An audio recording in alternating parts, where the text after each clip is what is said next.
Bonjour et bienvenue sur Bushcraft77. Aujourd'hui, review de ma dernière acquisition, le Victorinox Rescue Tool. Donc on va passer à la review tout de suite. Donc nous voilà revenus sur la review du Victorinox Rescue Tool. Donc il vous est livré dans cet étui rouge et jaune fluo. Donc très facile à repérer, les bandes sont réfléchissantes. Vous avez un très grand passage de ceinture ici. Donc pour tout ce qui est grosse ceinture, genre tout ce qui est ceinture de pompier, etc., les grosses sangles, vous n'aurez aucun souci pour le passer dedans. C'est du costaud, vous pouvez y aller. Tout est rifté, vous voyez, ici et ici à l'intérieur. Ça tient avec du velcro. Vous avez ici le très joli logo Victorinox chromé. Voilà. La petite dragonne pour aider à sortir le couteau, même avec des gants. Donc pour tout ce qui est pompier, ambulancier, etc. Avec les gants c'est bien, même pour vous, hein, si vous avez des gants aux mains l'hiver ou si vous êtes, si vous voulez éviter de vous couper, etc. Pour si vous voulez casser une vitre ou découper un pare-brise, toujours mettez des gants. Hein. Donc hop, très pratique à sortir. Voilà, vous voyez à l'intérieur c'est du costaud, c'est renforcé dedans. Et donc voilà le couteau en lui-même. Très joli couteau. Vous avez Rescue Tool ici, le petit logo Victorinox. Donc la lame principale est une ouverture une main. Donc, très pratique, même avec des gants. Il n'y a aucun souci pour l'ouvrir, hein, c'est vraiment très pratique. Vous avez le liner lock ici. Donc, vous la débloquez pour fermer la lame sans problème. Hop. Vous voyez, il n'y a aucun souci pour l'ouvrir, c'est vraiment pratique. Donc vous voyez la lame comme sur le couteau que je vous avais déjà présenté, qui s'appelle le Soldat Suisse 2008.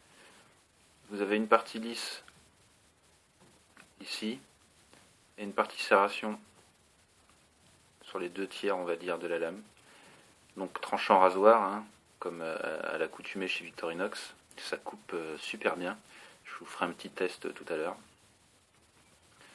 Voilà, donc super grande lame, très bien bloquée par le liner lock. Hop, je referme ça.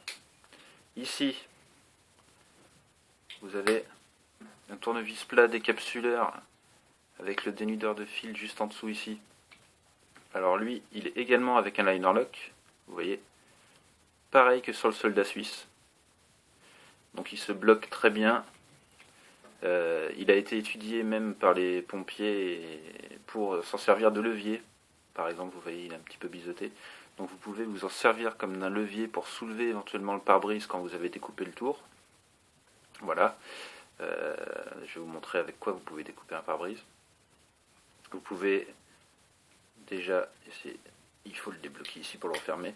Vous pouvez éventuellement déjà sur les anciens pare-brise qui étaient avec des joints tout le tour, découper le joint avec la grande lame, parce que ça attaque vraiment tout, il n'y a pas de souci.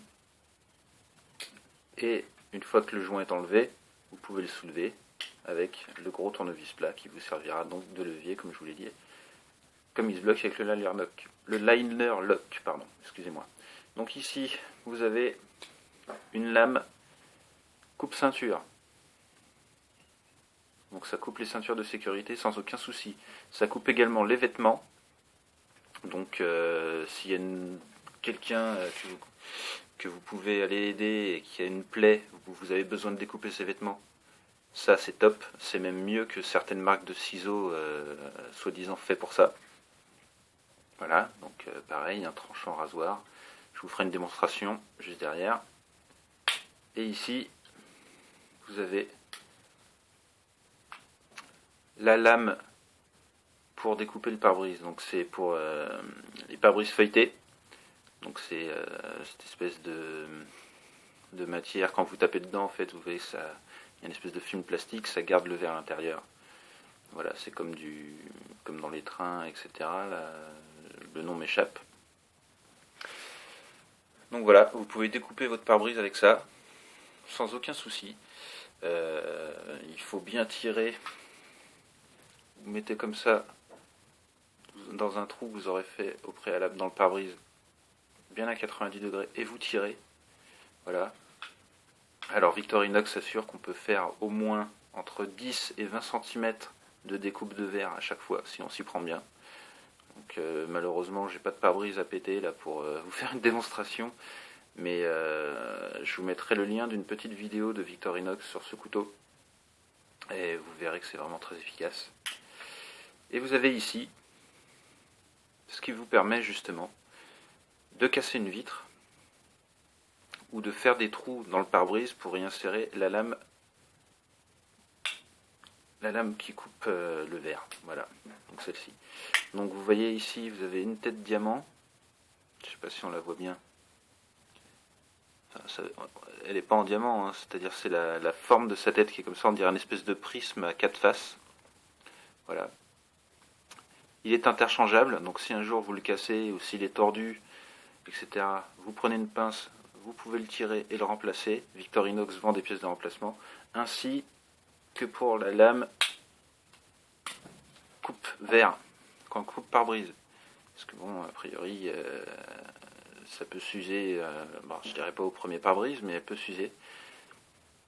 Donc il y a moyen de la faire remplacer aussi également. Vous pouvez acheter des lames de remplacement sur le site Victorinox et sur le site également Le Couteau Suisse, j'en ai vu là-dessus. Après sur Amazon, etc., peut-être vous en trouverez aussi sur certains sites comme ça, mais pour le moment j'ai pas fait de recherche pour tout vous avouer, j'ai pas regardé plus que ça. Voilà, donc très beau couteau. Vous avez ici également un tournevis cruciforme, toujours utile, hein. Voilà, un poinçon à lésoir ici, qui comme sur le soldat suisse, n'a pas de trou. Voilà, donc lui il va servir aussi peut-être à faire des petites découpes dans du métal, faire des trous dans une ceinture, etc. Enfin faire des trous tout court. Voilà, vous avez ici par contre, à l'inverse du soldat suisse qui lui, avec ses poignées en polymère, n'a pas ces petits articles là. Ici vous avez les traditionnels cure-dents et pince à épiler de l'autre côté. Voilà. Sur le modèle soldat suisse que je vous ai présenté dans une autre vidéo, vous ne l'avez pas ça. Ici aussi, sur les côtes, il y a une petite spécificité à ce couteau, c'est qu'elles sont fluorescentes. Donc je vous mettrai une petite photo dans fin de vidéo avec... je vais lui faire bien prendre la lumière et puis je le prendrai en photo dans l'obscurité, vous verrez que ça brille vraiment bien. Donc pour le retrouver dans la nuit, vous le faites tomber par terre, etc. Dans l'obscurité, il est facilement retrouvable. Voilà, donc c'est vraiment un petit couteau fort sympathique, vraiment pratique. Comme je vous disais, la grande lame est vraiment géniale. Moi je suis fan de ces couteaux là, les ouvertures à une main, je trouve ça vraiment pratique. Vous avez quelque chose dans l'autre main que vous ne pouvez pas lâcher, vous sortez la lame, vous coupez, tac, éventuellement. Ça peut vraiment être pas mal. Voilà, voilà. Donc on va tout de suite passer au test de coupe.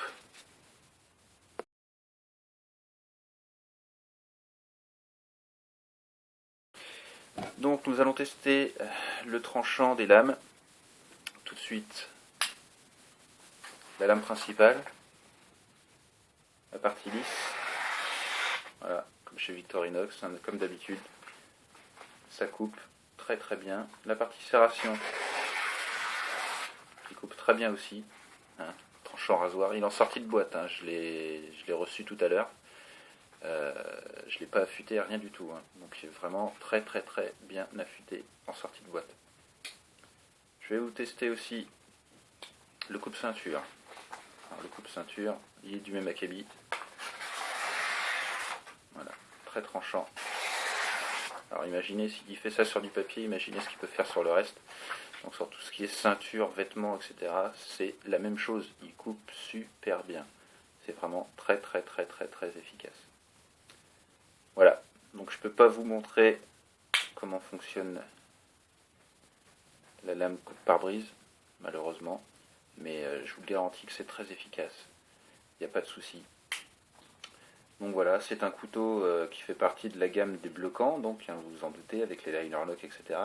Donc c'est un couteau qui est en 111 mm. Il est un peu plus long du fait que la lame ici sort un petit peu. Et vous avez la tête ici. Donc je crois qu'il fait 122 mm comme il est là. Il fait 2 cm d'épaisseur et 3,1 de large avec l'ouverture une main qui dépasse forcément. Le même problème toujours avec le liner lock sur les gros travaux. Ça va peut-être vous gêner ici. Vous voyez, au niveau de la phalange là, ça va peut-être être un peu désagréable. Au niveau de cette lame là aussi, elle est peut-être un peu... mais bon, normalement vous êtes censé avoir des gants hein, pour vous servir de ce couteau là. Donc voilà. Donc en théorie, vous ne devriez pas trop vous faire mal, c'est pas le plus gênant. Hop, pour ranger la lame. Tac. Voilà. Donc vraiment un super outil à avoir dans sa voiture, ou si vous êtes sauveteur ou pompier. Moi je sais qu'aux États-Unis, en Suisse et dans certains autres pays, je sais plus lesquels, mais il y a beaucoup de pays qui commencent à s'en servir. Il fait partie du, on va dire, du pactage du pompier et de l'ambulancier. Le SAMU, etc. Tout le monde s'en sert. Même en France, je crois qu'ils l'utilisent dans certaines brigades. Donc vraiment un super couteau, très pratique, joli. Et bon, écoutez, moi je vous le conseille vraiment. Hein, il y a vraiment du potentiel avec ce couteau et il peut servir. Alors je dis pas qu'il vous servira tous les jours et j'espère vraiment pour vous qu'il ne vous servira pas tous les jours, mais en cas de besoin, vous pouvez compter sur lui. Voilà, donc je vous remercie d'avoir regardé cette vidéo sur Bushcraft 77 et je vous dis à très bientôt pour une autre vidéo. Au revoir.